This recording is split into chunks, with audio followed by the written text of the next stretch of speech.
Hi everyone, it's Darryl here from McCullagh Therapy, and in this podcast today it's another bite size. We're going to be looking at why thoughts are not facts. So we have thousands of thoughts each day.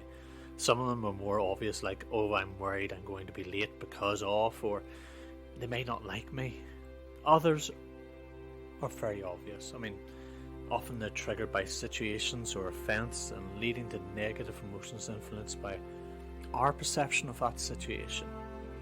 So thoughts can take the form of words or phrases, images, or even sentences. And here's the cool thing, not every thought that comes into your mind is true. Sometimes we are unaware of our thoughts, but they keep swimming around in our minds and they're influencing our feelings and our actions. And our job isn't to cling to every thought, maybe to acknowledge them, and then decide whether or not to believe it or just let it go. So once we recognise our thoughts, they then can move through us and have less of a hold on us. So why do we latch onto our thoughts? So before we dive into how to manage our thoughts, let's understand why we hold on to them. Sometimes we rehearse a thought or play out a scenario in our minds as a way to protect ourselves. I would say to my students quite a lot of times, we have to congratulate clients that come into the office because there's a good chance that they've actually played out this scenario hundreds and hundreds of times in their mind.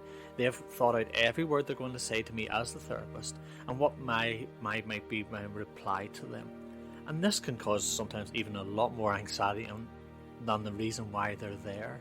So you need to congratulate them on being brave enough to come into the room.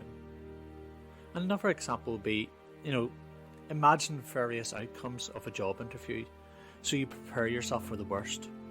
Our brains, they might alert us to potential dangers, making us feel on guard, or even when there's no real threat.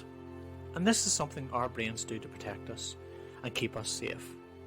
If we can rehearse and anticipate what might happen in advance and practice the feelings ahead of time that is, the thinking is that we'll be more prepared for what might happen and won't feel as terrible.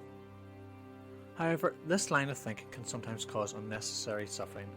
Remember, not every thought is a fact. It might be an important message, a distortion, a prediction, or an assumption made without enough information. So let's befriend those thoughts. The first one is, notice what your mind is telling you.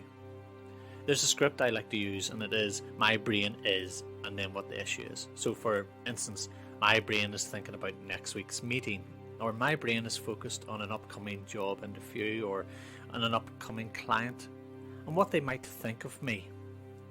In psychology, this is known as mindfulness. Imagine the mind as a sky, and those thoughts, those clouds that are just passing by. So by observing our thoughts without fixating on any one of them, we can remain composed, calm, even if our circumstances haven't changed. And then also approach your thoughts with a curiosity. Notice the thought and approach it with an attitude of curiosity about where it might be coming from. Not every thought is meant to be embraced and trusted as fact. For example, let's say your brain tells you that you're unlovable and no one wants to be your friend, or that no one cares about what you have to say. So instead of leaping to conclusions and believing that no one actually cares you, and you really are that unlovable person, consider what might be going on within you and around you. Is it something that you thought before?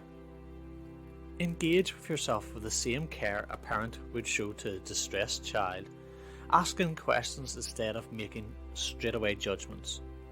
So practicing curiosity, especially during a negative emotion state, requires effort but has lasting benefits.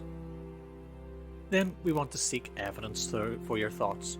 So if you're in a courtroom and your thoughts were presented as an item on trial, what would the evidence be for it or against it? Try to genuinely come up with reasons for and against the thought and see how the evidence weighs. How do you know that something is true? And then I want you to assess the likelihood of that thought becoming reality. Ask yourself about the actual probability of the thought's occurrence. In the event that it does happen, consider what steps you could take. So for example, What's the likelihood that your date will stop responding to you? Or what's the likelihood that your landlord won't respond to your request for something to be fixed in your house? So reflecting on the likelihood and your potential response helps in grounding that perspective. And you can also reflect on past experiences. Think about how you handled similar situations in the past. Was that helpful? Reviewing past experiences and your responses can provide insight and strategies for dealing with the current thoughts. Thoughts are not facts, even though it often feels like they are. It takes patience and practice to remind ourselves that our brains produce thoughts that may not always be true. And although these are kind of almost like basic techniques I've talked about here today, they can help you break that cycle of anxiety or fear, helping you to feel more grounded and prepared even in worst case scenarios.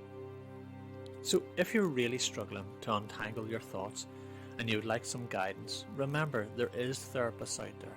There's many organisations that have lists of qualified, professional and ethical therapists in your area. Seek them out, interview them, make sure they're the ones that are going to help you to be grounded, to be more like you.